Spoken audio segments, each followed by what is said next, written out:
안녕하세요. 세종사이버대학의 오수환 교수입니다. 이번 시간에는 2022년도 1회 소프트웨어 개발에 대한 과목을 같이 문제를 풀어보면서 생각을 해보도록 하겠습니다. 자, 먼저 21번의 클린 코드에 대한 이야기입니다. 이 클린 코드가 뭔지 같이 우리 한번 설명을 보고 문제를 세세히 한번 살펴보도록 이렇게 하겠습니다. 클린 코드라고 하는 것은 잘 작성돼서 가독성이 높고 단순하고 의존성이 줄여지고 중복이 최소화된 잘 만들어진 코드를 우리가 클린 코드다 이렇게 이야기를 하는 것입니다. 용어를 한번 살펴보면은요, 이 추상화라고 하는 거 제가 앞선 과목에서 설명을 드렸는데, 상위 클래스 메소드 함수에서는 간략하게 애플리케이션의 특성을 나타내고요, 상세한 내용은 하이 클래스에서 그 다음에 메소드 함수에서 구현을 하는 이러한 내용을 우리가 추상화다 이렇게 얘기하죠. 의존성이라고 하는 것은 다른 모듈에 미치는 영향을 최소화해서 코드에 변경을 한다든지 이럴 때 영향이 가지 않도록 이렇게 하는 것을 우리가 의존성이다 이렇게 얘기하죠. 중복성이라고 하는 것은 코드의 중복을 최소화하고 누구든지 읽고 쓰기 쉽게 할 수 있는 이런 것들을 우리가 중복성이다 이렇게 얘기하고, 단순성이다 라는 것은 코드를 단순하게 해가지고 프로그램을 최소 단위로 분류해서 한 번에 하나씩 처리할 수 있도록 해주는 것을 단순성이다 이렇게 얘기하는 거예요. 이 추상화에서 상위 클래스의 메소드들은 메소드 함수에서는 간략하게 애플리케이션의 특성을 나타내고, 하이 클래스에서 상세 내용을 처리한다 라고 하는 것을 우리가 한번 살펴보시고 이제 문제를 풀어보도록 하죠. 이 클린 코드를 작성하기 위한 원칙으로 틀린 건 어떤 것이냐. 1번에 추상화다. 하이 클래스 메소드 함수를 통해 애플리케이션의 특성을 간략하게 나타낸다. 지금 바뀌었죠. 상위 클래스와 하이 클래스가. 또 상세 내용은 상위 클래스에서다. 이것도 역시 바뀐 거죠. 그러니까 1번은 틀린 내용입니다. 2번에 의존성. 다른 모듈에 미치는 영향을 최소화하도록 작성하는 거죠. 가독성은 어때요? 누구든지 읽기 쉽게 코드를 작성하는 거고, 중복성이라고 하는 것은 중복을 최소화할 수 있는 이러한 코드를 작성한다라고 하는 이러한 얘기니까 정답은 1번이 되겠다라고 하는 이러한 내용이 되겠습니다. 다음 보죠. 자, 22번 문제입니다. 단위 테스트에서 테스트의 대상이 되는 하이 모듈을 호출하고 파라메타에 전달하는 가상 모듈로 상향식 테스트, 이거 앞에서 설명했어요. 이미 하향식일 때는 스톱을 써라, 상향식일 때는 테스트 드라이버를 써라 라고 하는 문제인데 한번 살펴보고 문제를 세세히 살펴보도록 하겠습니다. 우선 상향식 통합 테스트입니다. 버텀업 인터그레이션 테스트다 이렇게 얘기를 하는데, 최하위 레벨의 모듈이나 컴포넌트들이 하위 모듈의 기능을 수행하는 클러스터로 결합하는 거죠. 또 상위 모듈에서 데이터의 입력과 출력을 확인하기 위해서 어때요? 더미 모듈인 드라이버를 작성한다. 이게 앞에서 제가 드라이버 중요합니다 이렇게 설명을 했는데 바로 출제가 됐습니다. 각 통합된 클러스터 단위의 테스트를 수행하고요. 테스트 완료 후 각 클러스터들은 어때요? 얘가 지금 상향식이니까 위쪽으로 올라가면서 결합이 되는 거죠. 그래서 이 드라이버는 실제 모듈 및 컴포넌트를 대체하는 이러한 방법, 이걸 우리가 상향식 통합 테스트다 이렇게 이야기한다 이렇게 말씀을 드렸습니다. 그때 이제 문제를 보죠. 자, 단위 테스트에서 테스트 대상이 되는 하이 모듈을 호출하고 파라메타를 전달하는 가상의 모듈로서 상향식 테스트에 필요한 게 뭐예요? 테스트 드라이버다. 이미 얘기했죠. 이게 만약에 내려가면서 하향식이다 이렇게 되면 테스트 스탑이 되겠죠. 그래서 정답은 테스트 드라이버 이렇게 되겠습니다. 다음 보죠. 스택에 대한 내용으로 옳은 것은 어떤 것이냐. 우선 얘는 지금 자료 구조를 물어보는데, 자료 구조 중에서도 선형 구조와 비선형 구조가 있죠. 그 선형 구조의 스택을 물어보는 이러한 얘기인데 스택을 먼저 살펴보죠. 스택이라고 하는 것은 이렇게 동전 지갑처럼 생겼어요. 맨 위에 이 탑을 우리가 이 하나 데이터가 삽입될 때마다 이 탑이 어떻게 돼요? 탑은 탑 플러스 1이다. 이렇게 되는 거죠. 이게 데이터가 삽입되는 거죠. 또 탑은 탑 마이너스 1이다. 얘는 데이터가 어떻게 돼요? 삭제되는 거죠. 또 데이터를 이렇게 집어넣는 얘를 우리가 푸시다. 이렇게 얘기하죠. 꺼내내는 것을 뭐라 그래요? 팝업이다. 그런데 요즘에는 그냥 팝이라고 얘기하더라고요. 그러니까 데이터가 삽입된다라는 것은 탑은 탑 플러스 1이다. 데이터가 삭제된다고 하는 것은 탑은 탑 마이너스 1이 된다. 이런 얘기죠. 얘는 last in, first out. 먼저 들어간 것이 나중에 들어간 것이 먼저 나오고 first in, last out. 먼저 들어간 것이 나중에 나오는 이러한 방식의 자료 구조다라고 하는 이러한 사실이죠. 이 스택 메모리라고 하는 것은 어때요? 뭐 서브루틴이라든지 아니면 인터럽트의 이런 복귀 주소를 가지고 있는 이러한 고유 메모리가 되겠습니다. 자, 스택에 대한 설명으로 옳은 내용만 해도요.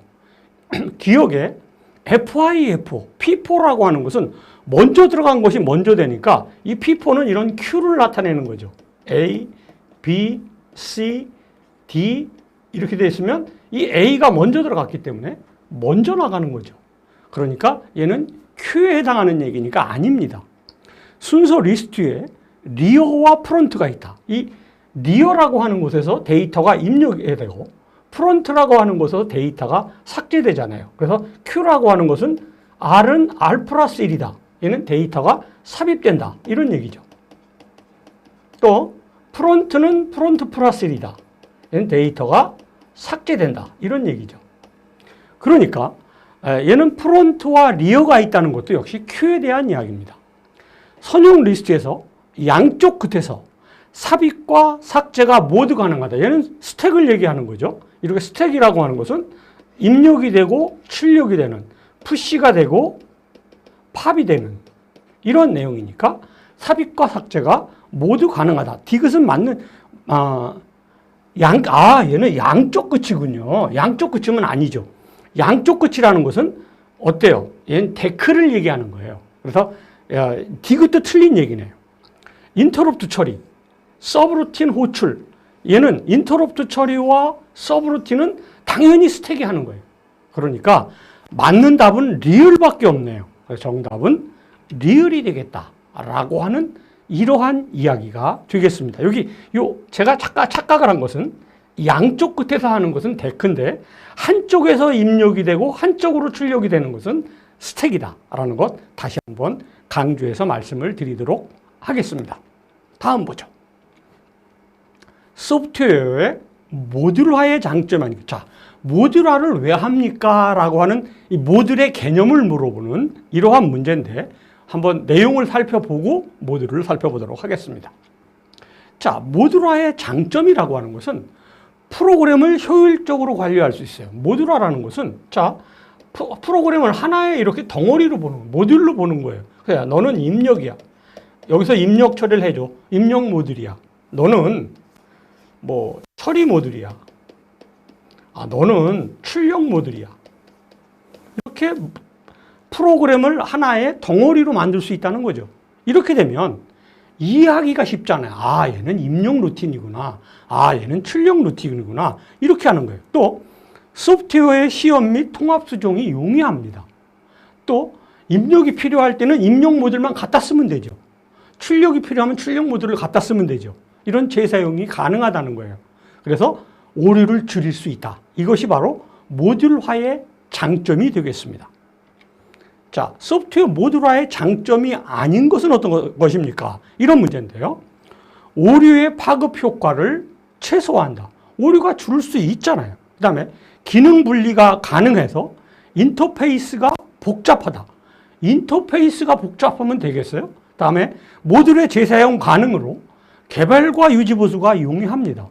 프로그램의 효율적인 관리가 가능하니까 여기서 기능 분리가 가능해서 인터페이스가 복잡해지는 게 아니라 인터페이스가 어떻게 돼서 단순해지겠죠. 그러니까 정답은 2번이 되겠다라고 하는 이러한 내용이 되겠습니다.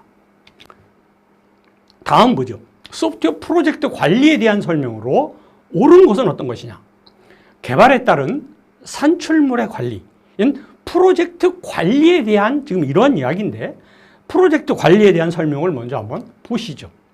프로젝트라고 하는 것은 관리는 주어진 기간 내에 정말 최소의 비용으로 사용자를 만족시키는 이러한 시스템을 개발하기 위한 전반적인 활동, 이걸 우리가 프로젝트 관리다 이렇게 얘기하거든요. 자, 그럼 소프트웨어 프로젝트 관리에 대한 설명으로 가장 옳은 게 뭐냐는 거예요. 개발에 따른 산출물을 관리한다. 소요하는 인력은 최대화돼. 인력이 많으면 좋은 거 아니죠. 정책 결정은 신속하게 처리한다. 주어진 기간은 연장하되, 기간이 연장된다는 것도 역시 좋은 얘기 아니잖아요. 최소의 비용으로 시스템을 개발한다. 주어진 기간 내에 최소의 비용으로 사용자를 만족시킬 수 있는 이러한 시스템을 개발하는 것, 이것이 바로 프로젝트 관리에 대한 아주 좋은 설명이 되겠습니다. 그러니까요, 정답은 바로 4번. 주어진 기한 내에 최소의 비용으로 사용자를 만족시키는 시스템을 개발한다. 이 내용이 정답이 되겠습니다. 다음으로 넘어가도록 하죠. 자, 26번입니다. 정형기술 검토. FTR의 지침에 대한 설명으로 틀린 것은 어떤 것입니까? 이런 얘기인데, 이 정형기술 검토라고 하는 이 FTR이 뭔지를 우리가 한번 봐야 되겠죠. 자, 우선 정형기술 검토, FTR의 지침을 살펴보면요, 오류 검출에 초점을 두고 해결책을 나중으로 미뤄요. 이걸 우리가 제품 검토의 집중성이다 이렇게 얘기합니다. 또 검토를 위한 자료를 사전에 배포하고 검토하는 거예요. 이건 사전 준비성이죠. 또 의견을 제안해요. 그렇지만 충분히 받아들입니다. 의제의 제한성입니다. 안건을 세우면 고수해요. 안건의 고수성이죠. 논쟁과 반박을 제한해요. 논쟁 반박의 제한성입니다. 문제 영역을 공개해서 문제의 공개성이죠. 참가자 수를 제한하는 거예요. 참가 인원의 제한성이죠.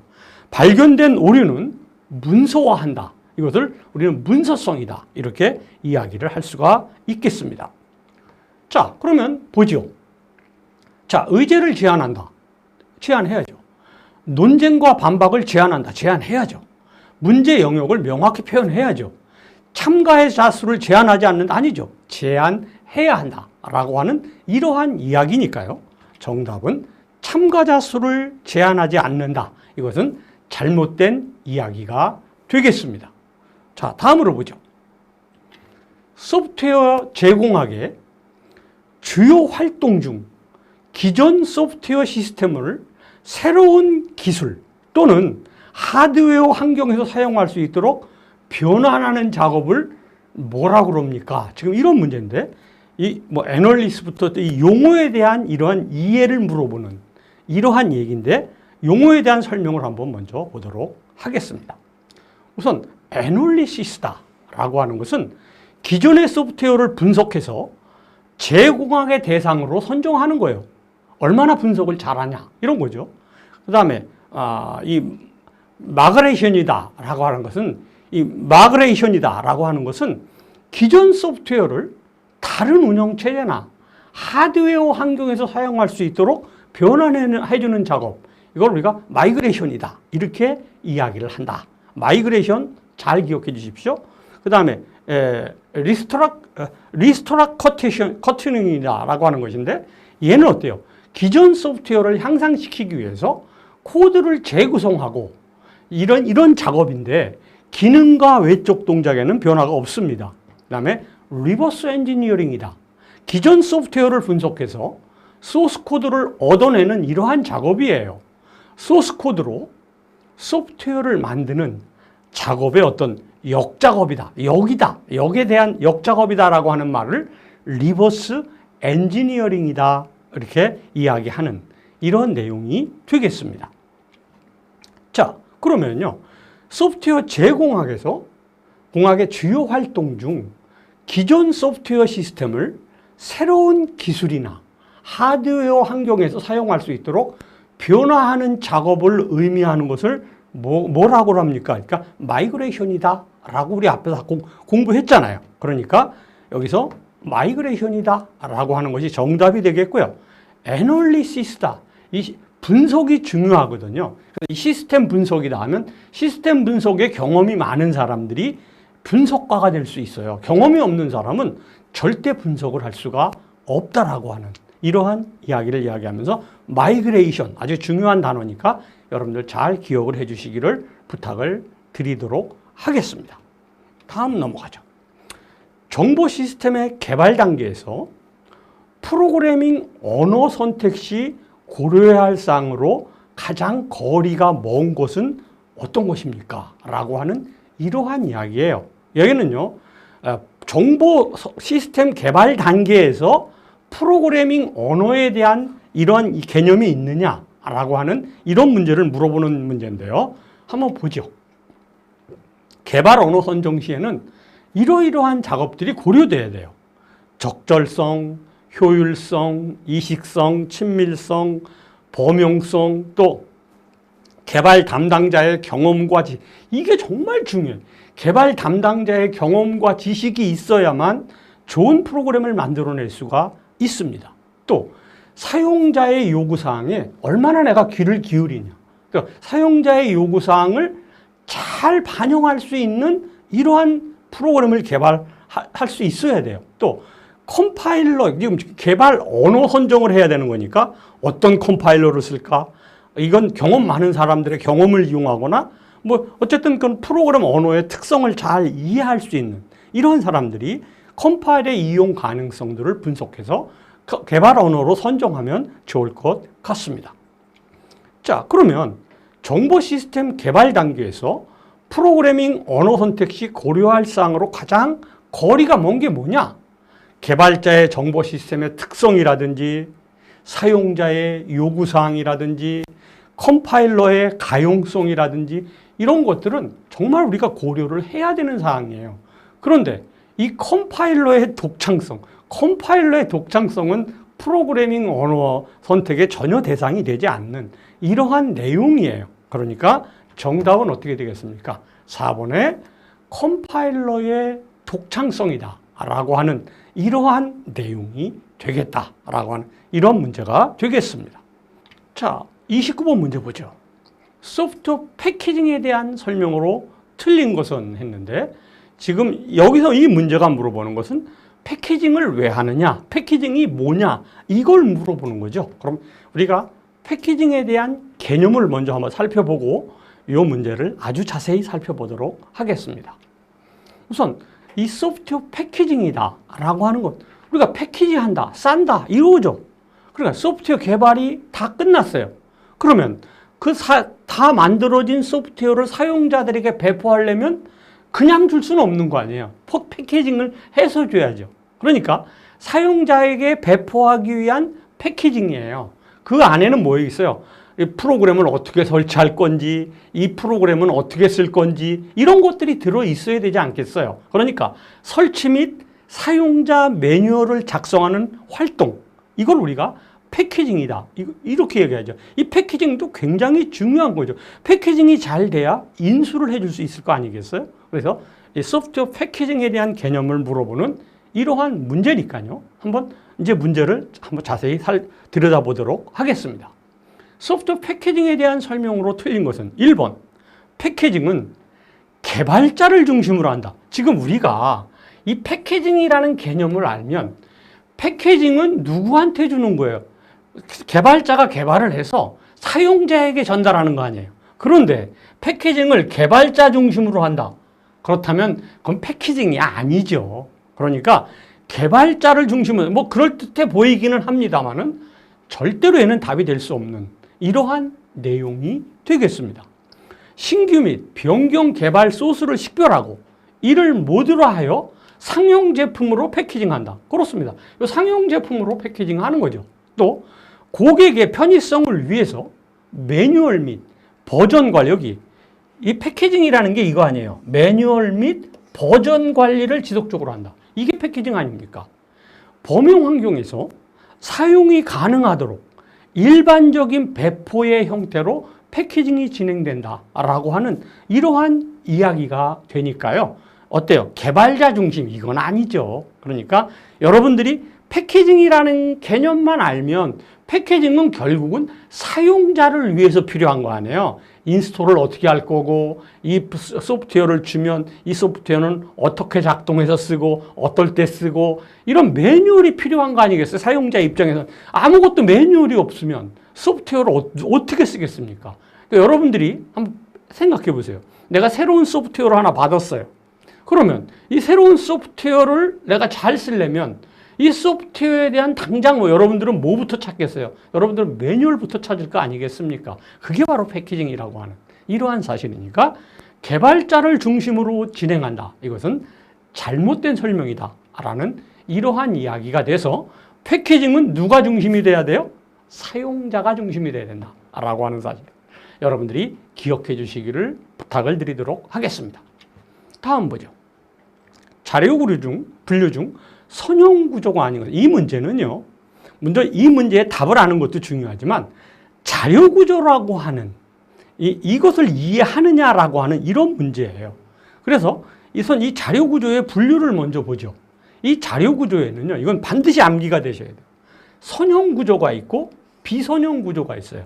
선형 구조라는 것은 하나, 둘, 셋 차례대로 처리하는 거예요. 비선형 구조라는 건 순서 없다는 거죠. 자, 먼저 선형 구조에는 이런 동전 지갑과 같은 스택이 있다는 거죠. 이 스택이라고 하는 것은 어때요? 앞에서도 제가 잠깐 그림을 그려드렸습니다만 이런 구조죠. 데이터를 집어넣고 데이터를 꺼내는, 팝하는 이러한 구조고 얘는 어때요? first in, last out, last in, first out을 구조를 갖는 이러한 선형 구조죠. 또 Q라고 하는 건 어때요?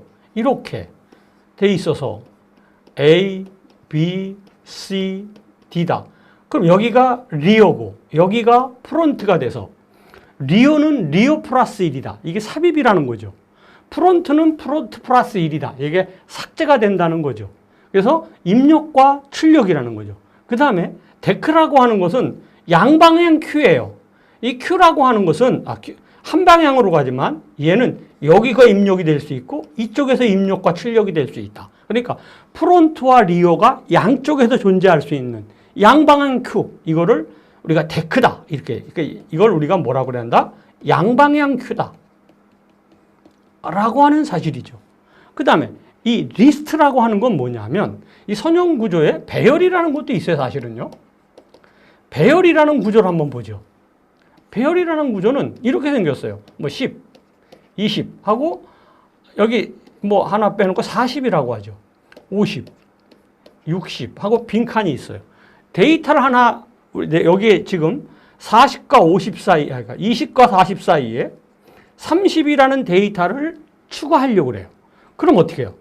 60이 뒤로 가야 되고 50이 뒤로 가야 되고 40이 뒤로 간 다음에 30이 들어갈 수 있죠. 이 배열의 문제점은 뭐냐면 이렇게 삽입이나 삭제 시 얘네들이 경우에 따라서는 다 움직여야 돼요.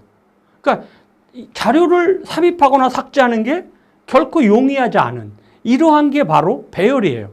이러한 문제점을 해결하기 위해서 포인터를 썼어요. 이 리스트라고 하는 것은 그러니까 이런 거예요. 여기 10, 20 예를 들어서 40, 50, 60인데 30을 추가한다 그러면 30이라고 하는 이 포인터로 줘서 30이 다시 1로 집어넣을 수 있는 이쪽으로 갈 수 있는 이래서 30이 추가될 수 있도록 그러니까 포인터를 이용해서 쉽게 포인터를 이용해서 삽입과 삭제가 용이할 수 있도록 이렇게 만든 것을 우리가 리스트다 이렇게 얘기해요. 물론 리스트에는 뭐 선형 리스트, 그 다음에 뭐 원형 리스트 여러 가지 리스트가 있어요. 이중 링크드 리스트 이런 리스트가 있는데 뭐 그런 것들에 대한 이 리스트가 왜 필요하냐? 이 배열의 문제점인 삽입과 삭제를 용이하게 하기 위해서 리스트가 필요하다. 또 C 언어 같은 경우에는 이 포인터라고 하는 굉장히 중요한 게 있죠. 그 다음에 이 비선형 구조다. 이 비선형 구조의 트리는 우리가 이렇게 생겼죠. 이게 트리 구조예요. 이걸 우리가 계층 구조다. 이렇게 얘기하는데 A, 뭐 B, C, D, E, F, G 이렇게 있으면 이걸 우리가 계층 구조다. 즉 얘는 부모와 자녀의 관계다 라고 하는 이러한 사실이에요. 근데 그래프라고 하는 건 어떻게 생겼냐면 그래프는 A, B, C, D가 있으면 이렇게 돌아갈 수 있어요. 이렇게 A에서 시작해서 B, 뭐 D, C, A로 다시 돌아갈 수 있거든요. 이렇게 돌아갈 수 있는 걸 뭐라고 그러냐면 사이클이라고 얘기해요. 그럼 이런 사이클이 형성되면 무조건 그래프예요. 이 그래프라고 하는 것은 이 D 입장에서 보세요. D 입장에서 보면 B와 C를 부모 자녀 지간으로 본다면 얘는 아버지가 둘인 꼴이 되는 거예요.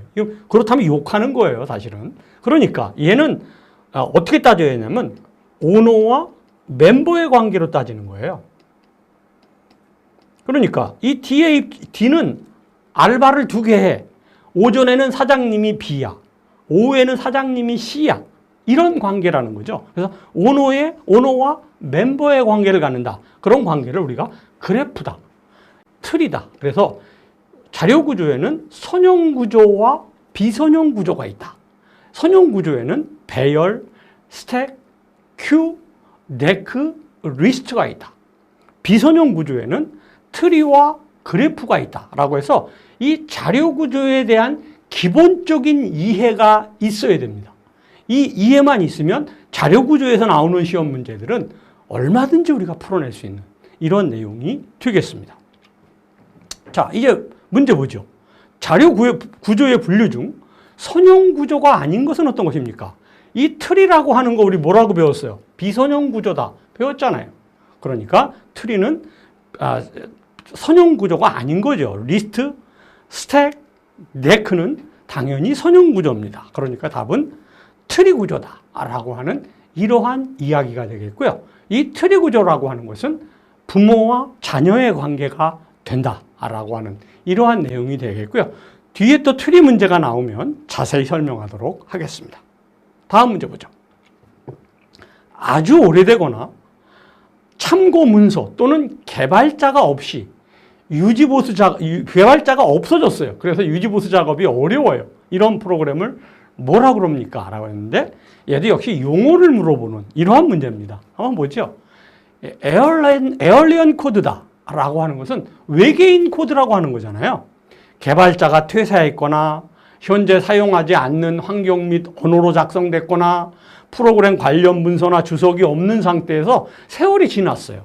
그래서 유지보수가 불가능하거나 힘든 프로그램의 소스 코드, 그러니까 결론으로 말해서 지금 소스 코드를 들여다봤을 때 이해가 안 되는 코드, 또 어떻게 해볼 수 없는 코드, 이걸 우리가 야 이거 외계인 아니야? 이거 외계어 아니야? 이렇게 얘기하잖아요. 농담으로 이거 외계인이야? 외계어야? 이렇게 얘기하잖아요. 바로 에일리언 코드다 라고 하는 이러한 내용이 된다라는 거죠. 그래서 아주 오래되거나 이런 개발자가 없어서 유지보수 작업이 어려운 프로그램을 우리는 에얼리언 코드다 이렇게 이야기를 한다는 거예요. 거기에 이번에 소스 코드라고 하는 말과 오브젝트 코드라는 것도 우리가 좀 이해를 하셔야 되는데, 소스 코드라는 것은 우리가 뭐 자바나 C로 프로그램을 작성했다. 그러면 얘가 바로 소스가 되는 거예요. 소스 프로그램이다. 이렇게 되는 거예요. 소스 프로그램이다. 그러면 여기 컴파일러가 번역을 하겠죠. 컴파일러가 번역을 해요. 번역을 하면 이 번역된 코드를 우리가 뭐라고 그러냐? 오브젝트다. 이렇게 얘기해요. S가 아니고 O인데요. 오브젝트 프로그램이다. 이렇게 얘기하는 거예요. 그러니까 소스 코드를 오브젝트 컴파일러가 번역을 하면 오브젝트 프로그램이 된다. 오브젝트 코드가 된다. 라고 하는 이러한 사실이니까 정답은 에일리언 코드다. 외계인 코드다. 라고 하는 이러한 내용이 되겠습니다. 다음 문제 보죠. 소프트웨어 재사용에 대한 이야기네요. 소프트웨어 재사용으로 얻을 수 있는 이점으로 거리가 뭘까? 재사용을 하면 어떤 이점이 있는지 한번 살펴보죠. 소프트웨어 재사용의 이점입니다. 우선 먼저 재사용하니까요. 새로 개발할 필요가 없잖아요. 그러니까 개발 시간과 비용이 단축될 수밖에 없는 거예요. 또 소프트웨어 품질 및 생산성을 향상시켜요. 다시 쓸 땐 그냥 쓰는 게 아니잖아요. 손받아 쓰잖아요. 그러니까 생산성을 향상하죠. 또 프로젝트 실패의 위험이 줄어드는 거죠. 그만큼. 또 시스템 구축 방법에 대한 지식을 공유할 수 있는 이러한 내용이 되겠다라고 하는 이러한 내용입니다. 다음 보죠. 소프트웨어를 재사용함으로써 얻을 수 있는 이점으로 가장 거리가 먼 게 뭐냐라고 하는 이러한 얘기입니다. 생산성을 증가할 수 있죠. 프로젝트의 문서를 공유한다. 소프트웨어 품질을 향상시킬 수 있다. 새로운 개발 방법론과는 전혀 상관이 없는 얘기잖아요. 이미 개발해 놓은 거를 살짝 고쳐서 쓰든가 뭐 개발해 놓은 걸 쓰든가 이런 건데 어떻게 새로운 개발 방법론의 도입이 용이할 수 있겠어요? 그것은 절대 아니니까 우리가 소프트웨어의 재사용이다라는 말만 이해하면 이 문제는 뭐 그렇게 어렵지 않게 풀 수 있는 이러한 내용이 되겠습니다. 다음 보죠. 인터페이스 간의 통신을 이용해서 사용되는 데이터 포맷이 아닌 것은 어떤 것이냐. 이 인터페이스 데이터 통신의 포맷에 대한 이야기인데요. 한번 내용을 살펴보죠. 자, 우선 AJAX다. Asynchronous JavaScript and XML이다. 라고 하는데 얘는 자바스크립트를 사용해서 웹서버와 클라이언트 간에 비동기적으로 XML 데이터를 교환하고 조작하기 위한 기술이에요. 그래서 객체를 이용해서 전체 페이지를 새로 로드하지 않아도 필요한 부분만 로드할 수 있는 이러한 방법. 그래서 어싱크로노스다라고 하는 이런 얘기고요. 싱크로노스가 동기화니까 얘는 뭐 비동기 이런 얘기로 이야기를 하면 되죠. 그래서 비동기화는 자바스크립트 and XML이다. 이렇게 이해하시면 되겠습니다. 그다음에 제이슨이다. 자바스크립트 오브젝트 노테이션이다. 라는 말인데 얘는 속성값과 쌍 또는 키값과 쌍으로 이루어진 데이터 오브젝트에 전달하기 위해서 인간이 읽을 수 있는 텍스트를 사용한 개방형 포맷이에요. AJAX에서 많이 사용되고요. XML을 대체한다라고 하는 말이에요. 그래서 이 제이슨이다라고 하는 것 잘 좀 기억을 해야 돼요. 이 XML이다라는 것은 이런 HTML의 어떤 보강판이에요. 그래서 XML의 단점을 보완한 이 인터넷 언어예요. 그래서 SGML의 복잡한 단점을 개선했고 특수한 목적을 갖는 마크업 랭귀지다. 마크업 언어다. 이렇게 얘기하는 거죠. YAML이다 라고 하는 것은 Ain't Markup Language다 라고 하는 것은 XML, C, Python, RFC 282에서 정의된 이메일 양식에서 개념을 얻어진 사람들이 쉽게 읽을 수 있는 데이터의 직렬화 양식. 제가 여기를 지금 짙게 표시해 놨는데 사람이 쉽게 읽을 수 있는 데이터 직렬화 양식을 얘기할 때 YAML이다. 이렇게 이야기를 한다. 이런 얘기입니다. 이제 설명 다 들으셨으니까 문제 보도록 하죠. 자, 인터페이스 간의 통신을 위해서 이용되는 포맷이 아닌 것은 어떤 것입니까? 그랬는데 여기 여기 앞에 잠깐만 한번 넘어가 볼까요? 여기 YAML은 어때요? 직렬화 양식이라고 배웠어요. 그러니까 여기 데이터 포맷을 이용한 데이터 양식이 아닌 것을 이야기할 때는 AGTML이라는 거 우리 앞에서 안 배웠잖아요. 여기 보세요. AGTML 배웠나? 없죠. AJAX, JSON, XML, YAML이라고 하는 이 얘기니까 정답은 1번의 HTML이다라고 하는 것이 잘못된 포맷이다. 이렇게 이해하시면 될 것 같습니다. 다음 문제 보죠. 자, 프로그램 설계도의 하나인 NS 차트, 나시 슈나이더만 차트에 대한 이야기입니다. 그래서 나시 슈나이더만 차트가 뭔지를 우리가 얼마나 이해하느냐라고 하는 것이니까 설명을 보면서 문제를 살펴보도록 하겠습니다. 우선 이 나시 슈나이더만 차트다라고 하는 것은 프로그램의 처리의 흐름을 상자 형태의 그림으로 나타낸 거예요. 얘는 화살표가 없고요. 입구와 출구가 하나예요. 얘는 if then else라고 보시면 돼요. 아니면 do while, 아니면 do while until, 이런 구조로 이렇게 하나의 루프예요, 루프. 루프를 시각적으로 보기 쉽게 표현하고 구성된 거예요. 그리고 제어 전이를 위해서는 절대 고트문을 사용할 수가 없어요. 고트문을 쓰지 못하게 하는 이유는 뭐냐면요. 지금의 요즘 프로그램 하시는 분들은 거의 고트문이 뭔지 모르잖아요. 우리 때만 해도 프로그램을 할 때 고트를 굉장히 많이 썼어요. 고트 XX로 가라, 고트 AA로 가라 이렇게 쓰다 보면 막 프로그램이 엉켜요. 왔다 갔다 하다가 보면. 그래서 전체적인 논리 구조가 막 꼬이게 되는 이런 프로그램이 될 수 있거든요. 그래서 고트문을 못 쓰게 하는 거예요. 전체적인 논리 구조를 한 페이지에 표현할 수 있고 순서도보다 프로그램의 논리를 쉽게 이해할 수 있게 만들기 위해서 이 나시 슈나이더만이라고 하는 이러한 차트가 필요하다라는 이러한 이야기가 되겠습니다. 자, 프로그램 설계도의 하나인 나시 슈나이더만 차트에 대한 설명으로 가장 거리가 먼 것은 어떤 것입니까? 이랬는데 어때요? 논리 기술에 중점을 두고 도형을 이용한 표현 방법이었죠. 이해하기가 쉽고 코드 변환이 용이합니다. 그러나 화살표나 고트 쓰면 안 돼요. 그러니까 화살표 고트를 사용하여 이해하기가 쉽습니다. 고트 쓰면 그냥 쓰기는 편해요. 그러나 막 왔다 갔다 하다 보면요. 나중에 자기가 짜놓고도 이게 뭔지를 몰라요. 그런 맹점이 있어요. 그래서 답은 3번이에요.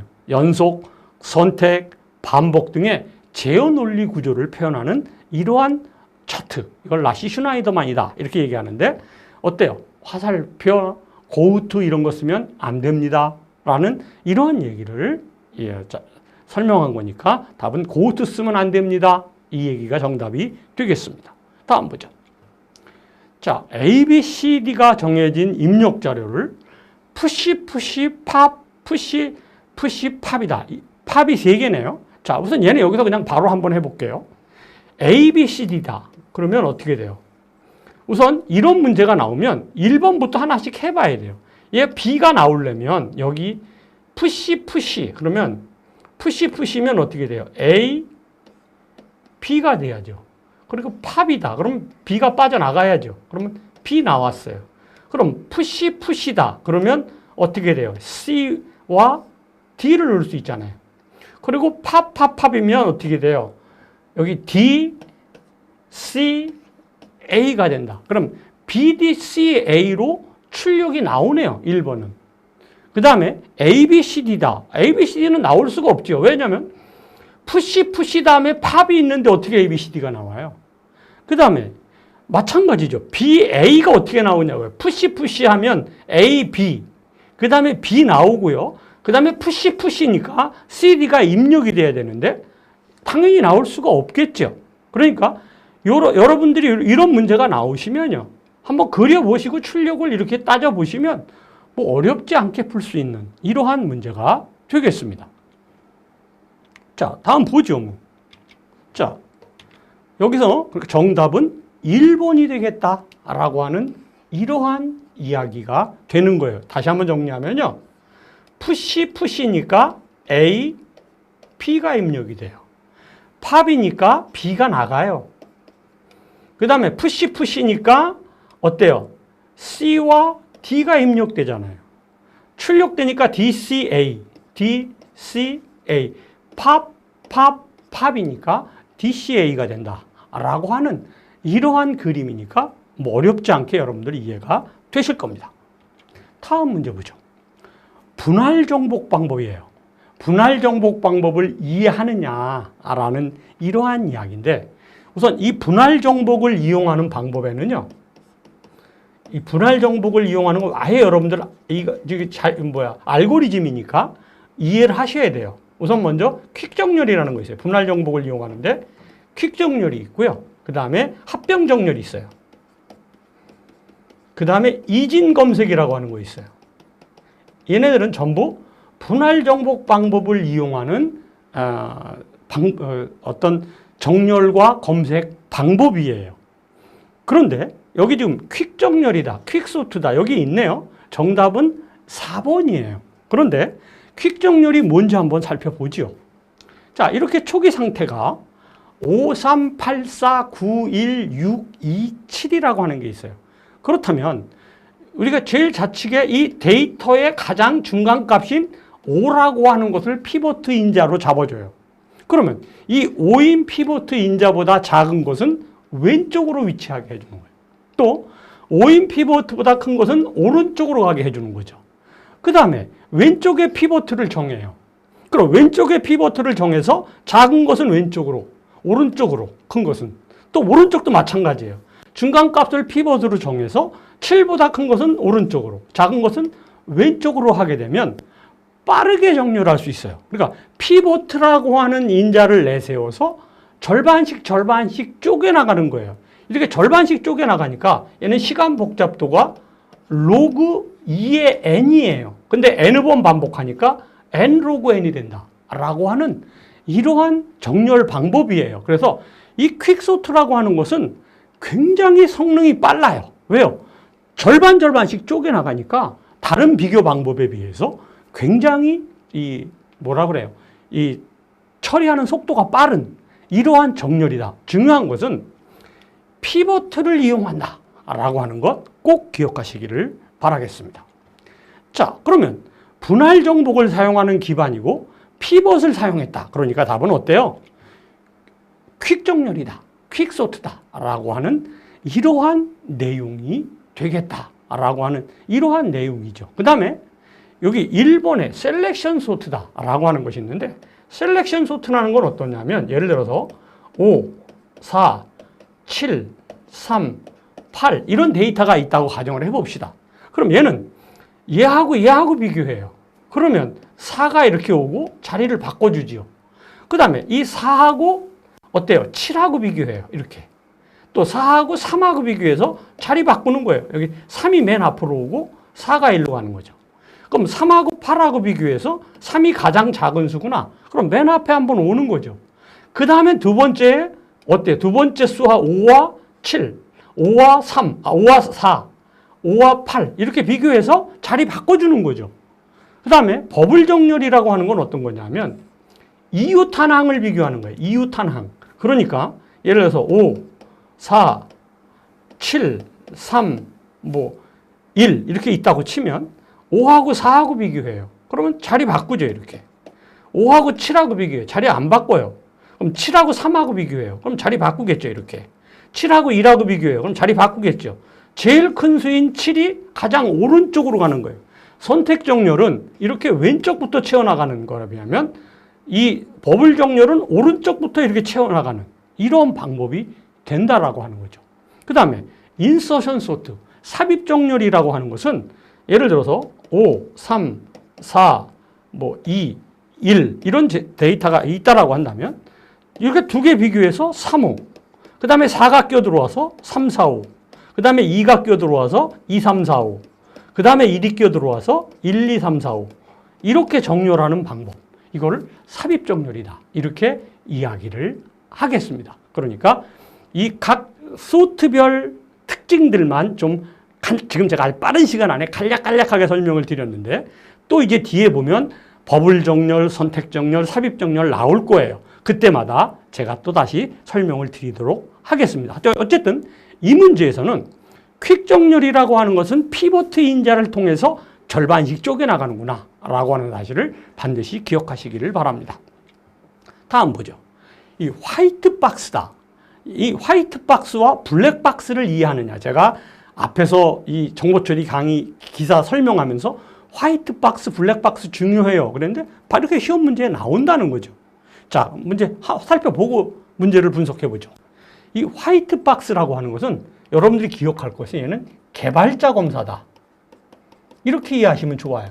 그러니까 개발자가 소스 코드의 조건이 맞는지, 이 루프가 제대로 돌아가는지, 경로가 맞는지, 데이터의 흐름은 맞는지 이런 걸 검사하는 게 바로 화이트 박스예요. 그다음에 이 블랙 박스라고 하는 것은 사용자가 이 소프트웨어의 기능을 검사하는 거예요. 얘가 이런 기능은 제대로 돌아가는지 뭐 이런 거예요. 동치 분할 검사라든지 경계값 분석이라든지 원인 효과 검사라든지 오류 예측 검사라든지 비교 검사라든지 이거니까요. 여기서 이 화이트 박스의 개발자는 소스 코드를 가지고 조건이 맞는지, 루프가 돌아가는지, 데이터 흐름이 제대로 되는지, 기초 경로 검사가 되는 이런 것들을 따져주는 거라고만 알면 쉽게 여러분들이 답을 구할 수가 있겠습니다. 자, 화이트 박스 검사에 해당하는 것만 짝지어진 것은 어떤 것이냐라고 하는 거예요. 우선 여기서는 우리가 볼 때요. 이 루프 검사, 이거 화이트 검사죠. 데이터 흐름 검사, 이거 어때요? 화이트 검사, 박스로 해야 되는 거잖아요. 그 다음에 동등분할, 경계값, 원인 결과, 오류 예측 기법 이런 것들은 전부 블랙박스에서 하는 이러한 방법이니까 정답은 기억과 니은이다 라고 하는 이러한 이야기가 되는 이러한 문제가 되겠습니다. 다음으로 보죠. 소프트웨어 품질 관련에 대한 국제 표준을 물어보는 이러한 이야기입니다. 한번 국제 표준 잘 살펴보도록 하죠. 소프트웨어 품질 관련 국제 표준 모듈인 ISO 국제 표준화 기구입니다. ISO IC의 25000번이에요. 얘는 소프트웨어 품질 평가 모델이라고 해요. 얘를 SQARE라고도 불려져요. 그 전에 제가 논문을 쓸 때는 ISO 9126이라고 하는 소프트웨어 품질 특성을 가지고 저도 논문을 썼어요. 이게 품질 특성을 나타내는 거고 ISO IC 12119, 그 다음에 14598 이런 세 개의 모델을 통합해서 25000, 25000이 됐다라고 하는 거예요. 그런데 여기서 25000N은 개요 및 품질 관리를 하는 거예요. 그 다음에 25001N은 품질 모델이고요.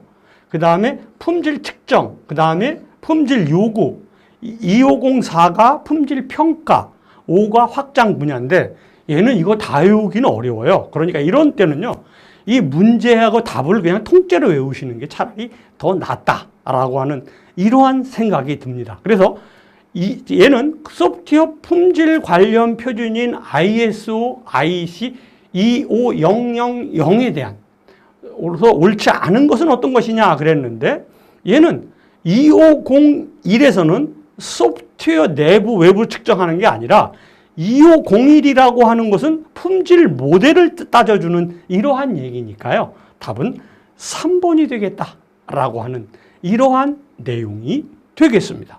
다음 보죠. 자, 39번 문제입니다. 코드 인스펙션과 관련된 설명으로 틀린 것은 어떤 것이냐. 지금 이 문제에서는 코드 인스펙션이라고 하는 것을 이해하느냐 이걸 물어보는 문제거든요. 자, 우선 먼저 코드 인스펙션을 먼저 한번 살펴봐야 되겠죠. 개발팀에서 작성한 개발 소스 코드를 분석하는 거예요. 그래서 개발 표준에 위배됐거나 잘못 작성된 부분을 수정하는 이러한 작업을 코드 인스펙션이다 이렇게 얘기해요. 잘못된 부분이라는 것은 코드가 중복되거나 작성 규칙에 맞지 않거나 잘못 구현된 부분을 이야기할 때 이야기를 하는 것이죠. 그래서 소스 코드를 대상으로 자동화된 도구를 통해 수행하는 이런 정적인 분석 기법이다.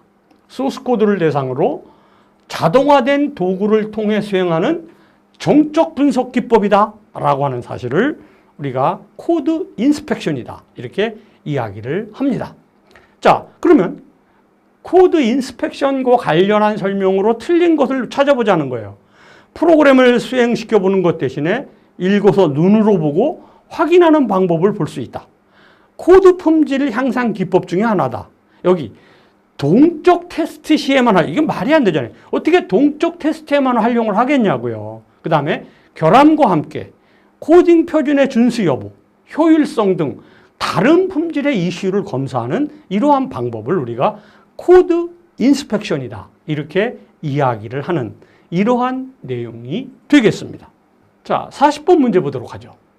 프로젝트에 내재된 위험 요소를 인식하고 그 역량을 분석해서 이를 관리하는 활동이 돼요. 프로젝트를 성공시키기 위해서 위험 요소를 사전에 예측하고 대비하는 모든 기술과 활동을 포함하는 것이에요.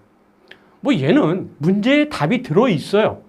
답을 구하는 것보다는 여기 나오는 용어들을 우리가 먼저 이해하는 게 중요할 것 같아요. 이 Critical Path Method라든지 Working Breakdown Structure, WBS라든지 워터풀 모델, 이게 다 시험에 나올 수 있는 용어들이니까 살펴보죠. 우선 먼저 Critical Path Method, 이걸 우리가 임계 경로다 이렇게 얘기해요. 얘는요, 경영학이라든지 건축학이라든지 이런 데 쓰는데 이 경로를 여러 가지 수많은 경로들 중에서 가장 긴 경로를 찾아내서 이 원가가 얼마면 제일 많이 드는 거는 피해 가야 될 거 아니에요. 그래서 원가라든지 아니면 프로젝트의 일정이라든지 이런 스케줄을 관리할 때 쓰는 이러한 것을 우리가 Critical Path Method다 이렇게 이야기를 하는 이런 얘기가 되겠습니다. 그 다음에 이 Work Breakdown Structure는요, WBS라고 하는데 업무 분업 구조라고 그래요. 이렇게 표를 만들어서 그 각 단계별로의 목적을 달성할 수 있도록 만들어준 업무 구조표예요. 성과 목표 완전 달성을 위한 프로그램이고요. 산업관리 간접 부분의 기술 혁신형 업무 목표를 설정해서 기간 안에 자원에서 달성하는 형태의 업무를 효과적으로 수행하기 위한 수법이다. 그래서 뭐 인력은 얼마를 투자하고 기간은 얼마를 투자하고 뭐 이런 것들을 이렇게 분석해서 분업표를 만들어 놓은 이걸 WBS다 이렇게 얘기하고요. 이 워터풀 모델을 우리가 폭포수 모델이다 그래서 가장 대표적인 하향식 모델입니다. 그래서 소프트웨어 개발 생명 주기에 기반으로 하고 있고요. 소프트웨어 개발 기법 중에 하나지요. 각 단계별로 확실히 매듭을 짓고 다음 단계로 내려가고 그 다음 단계로 내려가는 가장 고전적인 방법이 바로 워터풀 모델이다 라고 하는 이러한 내용이 되겠습니다. 자, 그러면 1번의 Critical Path는 Critical Path Method CPM은 당연히 이 리스크를 관리하는 거 아니죠. 리스크를 관리하고 이런 활동을 뭐라 그래요? 우리가 리스크 애널리시스다. 위험 분석이라고 하는 거 아니에요. 위험을 분석한다라고 하는 게 답이고요. 그 다음에 뭐 WBS, 워터풀 모델 뭐 이런 용어들도 우리가 좀 잘 알아야 되겠다라고 하는 이러한 내용이 되겠습니다. 이것으로서 이번 시간 수업을 마치도록 하겠습니다. 여러분 고생하셨습니다.